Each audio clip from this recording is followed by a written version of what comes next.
बारामतीमध्ये एका 23 वर्षीय युवतीच्या संशयास्पद मृत्यूने खळबळ उडाली आहे. मृत्यूच्या काही तास आधी या युवतीने आपल्या आईला फोन केला होता. या फोनमध्ये तिने अथर्व नावाचा तरुण मला त्याच्या घरी घेऊन जात असल्याचं, त्याला माझ्यासोबत शारीरिक संबंध ठेवायचे असल्याचं आणि तो मला एक गोळी खायला देणार असल्याचं सांगितल्याचा दावा तिच्या आईने पोलिसात दाखल केलेल्या तक्रारीत केला आहे. यानंतर काही तासातच या युवतीची प्रकृती अचानक बिघडली आणि उपचारादरम्यानच तिचा मृत्यू झाला. त्यामुळे तिला नेमकी कोणती गोळी देण्यात आली होती का? तिच्या मृत्यूचं काय कारण आहे आणि या संपूर्ण घटनेत नेमकं काय घडलं? अनेक प्रश्न आता उपस्थित झाले आहेत. या प्रकरणात तरुणाविरुद्ध भारतीय न्याय संहितेच्या कलम 106(1) अंतर्गत गुन्हा दाखल करण्यात आला असून पोलिसांकडून वैद्यकीय, रासायनिक, डिजिटल आणि तांत्रिक पुराव्यांच्या आधारे तपास सुरू आहे.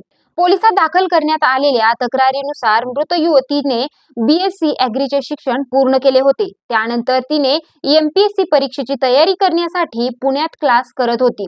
डिसेंबर 2025 मध्ये तिचे अथर्व राजेंद्र मेहन या 27 वर्षीय तरुणासोबत प्रेम संबंध असल्याची माहिती तिच्या कुटुंबियांना मिळाली. पुढे दोन्ही कुटुंबियांमध्ये लग्नाबाबत चर्चा सुरू झाली आणि दोघांच्या विवाहाला कुटुंबियांनी संमती असल्याचं तक्रारीत नमूद करण्यात आलं आहे. मात्र घटनेच्या साधारण 15 ते 20 दिवस आधी युवती नेहमीपेक्षा शांत आणि गप्प राहत असल्याचं तिच्या आईच्या लक्षात आलं. त्यानंतर आईने तिच्या मैत्रिणीकडे विचारणा केली असता अथर्व तिच्यावर शारीरिक संबंध ठेवण्यासाठी आग्रह करत असल्याचं आणि तिला काही गोळ्या देत असल्याचं मैत्रिणीने सांगितल्याचा दावा तक्रारीत करण्यात आला आहे. 6 ऑगस्ट 2026 रोजी दुपारी 12:30 वाजण्याच्या सुमारास अथर्व कार घेऊन युवतीला TC कॉलेजमध्ये प्रवेशाच्या कामासाठी घेऊन गेला होता.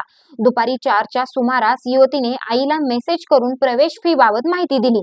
त्यानंतर ती अथर्वच्या आई आणि मावशीला सोडवण्यासाठी त्याच्यासोबत जात असल्याचं तिनं सांगितलं. सायंकाळी आईने व्हिडिओ कॉल केला तेव्हा युवती अथर्व सोबत कारमध्ये असल्याचं दिसून आलं. आईने तिला लवकर घरी येण्यास सांगितलं. मात्र सायंकाळी 7च्या सुमारास आईने मुलीला फोन केला असता तिने फोन उचलला नाही. त्यामुळे आईने अथर्वच्या मोबाईलवर फोन केला. यावेळी आईचं मुलीशी बोलणं झालं. आईच्या तक्रारीनुसार याच संभाषणात युवतीने सांगितलं की अथर्व तिला त्याच्या घरी घेऊन जाणार आहे. त्याला तिच्यासोबत शारीरिक संबंध ठेवायचे आहेत आणि तो तिला गोळी खायला देणार आहे. हे ऐकल्यानंतर आईने मुलीला अथर्वच्या घरी जाऊ नकोस आणि तात्काळ घरी परत ये असं सांगितलं. रात्री सुमारे 9 वाजता आईने पुन्हा मेसेज केला. त्यावर युवतीने आम्ही जेवण करत असल्याचं सांगितलं. मात्र त्यानंतर आईच्या मेसेजला कोणताही प्रतिसाद मिळाला नाही आणि त्यानंतर रात्री सुमारे 10 वाजता आईने मुलीच्या मोबाईलवर फोन केला. हा फोन अथर्वने उचलला. त्याने युवतीला चक्कर आल्याचं सांगितलं आणि तिला घेऊन येत असल्याचं कळवलं. काही वेळाने अथर्व कार घेऊन युवतीच्या आईच्या घरी आला. त्याने युवतीला अचानक चक्कर येऊन पडल्याचं सांगितलं. त्यानंतर तिला बारामतीतील वेगवेगळ्या रुग्णालयांमध्ये उपचारासाठी नेण्यात आल्याचं त्याने सांगितलं. यानंतर युवतीला सिल्वर जुबली हॉस्पिटलमध्ये दाखल करण्यात आलं. रात्री सुमारे 10:20 तिची आई रुग्णालयात पोहोचली. तिथे युवती स्ट्रेचरवर होती आणि तिची कोणतीही हालचाल होत नव्हती. काही वेळातच तिचा मृत्यू झाल्याचं आईला समजलं. यानंतर युवतीच्या आईने अथर्व राजेंद्र मेहन याच्यावर गंभीर संशय व्यक्त करत पोलिसात तक्रार दाखल केली. या तक्रारीच्या आधारे बारामती शहर पोलीस ठाण्यात भारतीय न्याय संहितेच्या कलम 106(1) अंतर्गत गुन्हा दाखल करण्यात आला आहे. मात्र इथे एक महत्वाची बाब म्हणजे युवतीच्या मृत्यूचं नेमकं वैद्यकीय कारण अद्याप स्पष्ट झालेलं नाही. तिला कोणती गोळी किंवा औषध देण्यात आलं होतं का? दिलं असेल तर ते नेमकं काय होतं? त्याचं सेवन झालं होतं का? त्याचा तिच्या प्रकृतीवर काय परिणाम झाला आणि त्याच्या मृत्यूशी काय संबंध आहे का? या सर्व प्रश्नांची उत्तरं पोलिसांच्या तपासातून आणि वैद्यकीय अहवालातून स्पष्ट होणार आहेत. पोलिसांकडून सध्या वैद्यकीय, रासायनिक, डिजिटल आणि तांत्रिक पुरावे तपासले जात आहेत. पोलिसांच्या तपासातून आणि उपलब्ध पुराव्यांमधूनच या युवतीच्या मृत्यूमागचं खरं कारण स्पष्ट होईल.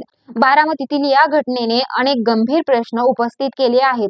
एका बाजूला मृत्यूपूर्वी युवतीने आईला केलेला फोन, दुसऱ्या बाजूला अचानक बिघडलेली प्रकृती आणि काही तासात झालेला मृत्यू.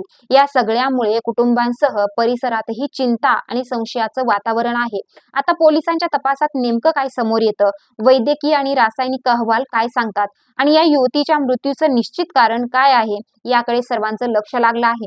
या प्रकरणात पुढे काही महत्वाची माहिती समोर आली तर ती आम्ही तुमच्यापर्यंत नक्की पोहोचू.